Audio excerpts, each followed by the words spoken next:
அனைவருக்கும் வணக்கம். இன்னைக்கு என்ன டிப்ஸ் பார்க்கலாம்னா, வேப்ப இலையில நிறைய மருத்துவ குணம் இருக்கு. அதுல ஒரு 4-5 டிப்ஸ் மட்டும் பார்க்கலாம். ஃபர்ஸ்ட் டிப்ஸ் என்னன்னு பார்த்தீங்கன்னா, வேப்ப இலைய நல்லா அரைச்சிட்டு தலைக்கு தேய்ச்சி ஒரு 2 மணி நேரம் அப்படியே ஊற வச்சு அதுக்கு பிறகு குளிச்சு பாருங்க.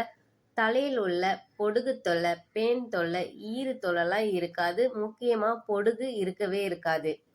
அடுத்த டிப்ஸ் என்னன்னு பார்த்தீங்கன்னா, நம்ம உடம்புல அரிப்பு, அது மட்டும் இல்லாமல் தடிப்பு தடிப்பாக இருந்ததுன்னா என்ன பண்ணுறீங்கன்னா, உடல் அலர்ஜி இருந்ததுன்னா கொஞ்சமாக வேப்ப இலையும் மஞ்சள் சேர்த்து அரைச்சி நல்லா பூசி பாருங்க. ஒரு 2-3 நாள் தொடர்ந்து செஞ்சு பாருங்க. உடம்புல அரிப்புலாம் இருக்காது.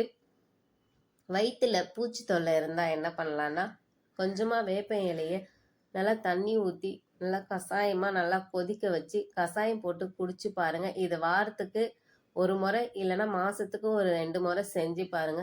வயிற்றுல பூச்சி தொல்லைலாம் இருக்கவே இருக்காது.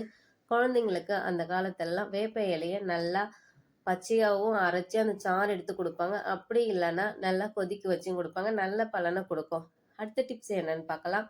இப்போ வேப்ப இலையை நிறைய இருக்கும். அந்த டிப்ஸில் இது முக்கியமான டிப்ஸு. வேப்ப இலையை நல்லா அரைச்சிட்டு நம்ம அந்த சாறு மட்டும் நம்ம குளிக்கிற தண்ணியில் ஊற்றி குளிச்சு பாருங்கள். நோய் தொற்று அவ்வளவா இருக்காது.